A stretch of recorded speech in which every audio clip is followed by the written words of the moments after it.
sobat, selamat datang kembali di channel Bisa Sukses. Saat ini sudah semakin banyak masyarakat yang mulai menggeluti bisnis budidaya cacing sutra.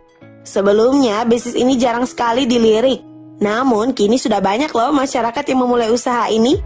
Hal ini karena kebutuhan cacing sutra semakin meningkat, sementara itu produksi cacing sutra dalam negeri masih sangat terbatas. Budidaya cacing sutra tidaklah susah, malah akan mendapatkan keuntungan yang berlipat ganda loh. Simak video ini hingga selesai ya. Pebisnis ikan hias dan usaha pembenihan sangat mengandalkan ketersediaan cacing sutra dari para peternak cacing sutra. Pakan pengganti cacing sutra sebetulnya sudah ada, namun peran dari cacing sutra belum tergantikan sampai sekarang. Cacing sutra merupakan pakan alami dalam budidaya perbenihan, terutama pada fase awal atau larva, karena memiliki kandungan nutrisi protein 57% dan lemak 13% yang baik untuk pertumbuhan ikan, sehingga tidak heran ya, jenis cacing ini lebih banyak dicari orang, dan di samping itu harganya lebih murah. Umumnya dalam upaya peternakan, biasanya dimanfaatkan sebagai pakan alami pada ikan air tawar, belut, lele, cupang, lobster, ayam, dan hewan peliharaan.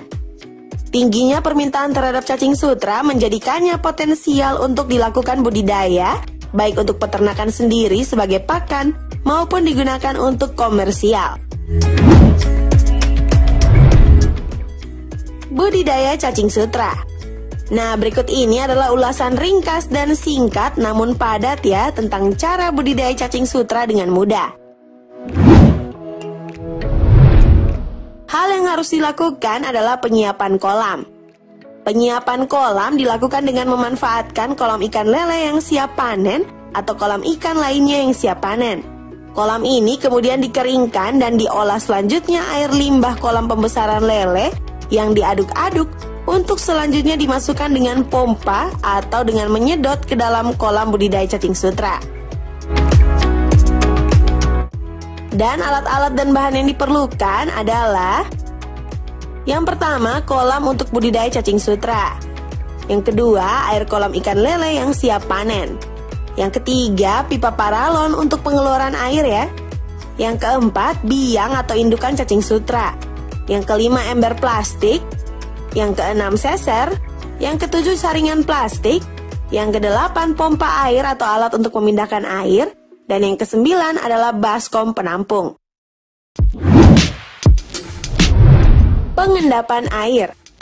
Air yang masuk kemudian diendapkan selama 3 hingga 5 hari. Selanjutnya, bagian atas endapan air dibuang atau diturunkan mencapai 5 hingga 10 cm dari permukaan lumpur. Hal ini dilakukan untuk memperoleh jumlah lumpur yang cukup banyak untuk proses budidaya cacing sutra. Lakukan langkah ini 2 hingga 3 kali hingga lumpur halus yang ada di kolam cukup banyak. Penebaran benih.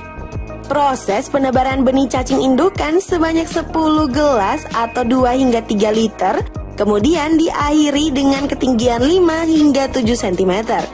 Bibit cacing sutra yang kamu gunakan dapat diperoleh pada toko perikanan atau jual beli ikan hias, ataupun kamu bisa mencarinya sendiri pada ladang ataupun sawah. Begitupun areal yang memiliki lumpur yang cukup banyak ya. Yang berikut adalah perawatan. Proses perawatan dan masa pemeliharaan cacing sutra dilakukan dengan cara air selalu diusahakan tetap mengalir kecil dengan ketinggian 5 hingga 10 cm. Untuk 10 hari pertama, biasanya bibit cacing sutra sudah mulai tumbuh halus dan merata di seluruh permukaan lumpur dalam kolam. Ulangi lagi proses penambahan air buangan panen ikan lele, maka setelah 2 hingga 3 bulan, cacing mulai dapat dipanen. Dan yang berikut adalah panen. Cacing sutra akan tumbuh setelah 2 minggu setelah biang cacing sutra ditebar 2 bulan apabila tanpa penebaran biang cacing sutra. Panen pertama dilakukan setelah cacing berumur kurang lebih 75 hari. Untuk berikutnya dapat dipanen setiap 15 hari. Kolam budidaya cacing sutra yang siap panen ialah lumpur sebagai media pemeliharaan kental saat dipegang. Panen cacing sutra dapat dilakukan pada pagi atau sore hari dengan cara menaikkan ketinggian air sampai 50 hingga 60 cm agar cacing naik sehingga mudah dipanen. Cacing dan lumpur diaduk dengan garu, dimasukkan dalam baskom untuk dicuci di dalam saringan. Cacing yang terangkat bercampur dengan lumpur dimasukkan ke dalam ember atau bak yang berisi air dengan ketinggian lebih kurang 1 cm di atas media lumpur. Jangan lupa embernya ditutup ya, agar bagian dalam menjadi gelap dan dibiarkan selama 1 hingga 2 jam. Cacing akan bergerombol di atas media dan dapat diambil dengan tangan untuk dipisahkan dari media atau lumpur. Cacing akan dimasukkan dalam bak pemberokan kurang lebih selama 10 hingga 12 jam. Lalu cacing siap diberikan ya kepada benih ikan ataupun dijual dengan cara dikemas untuk dikomersialisasikan sebagai pakan ternak.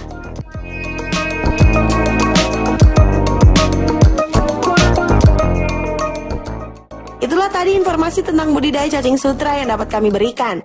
Semoga bermanfaat untuk sobat yang tertarik mendalami budidaya cacing sutra ini. Jangan lupa ya nonton video kami yang lainnya. Bye-bye!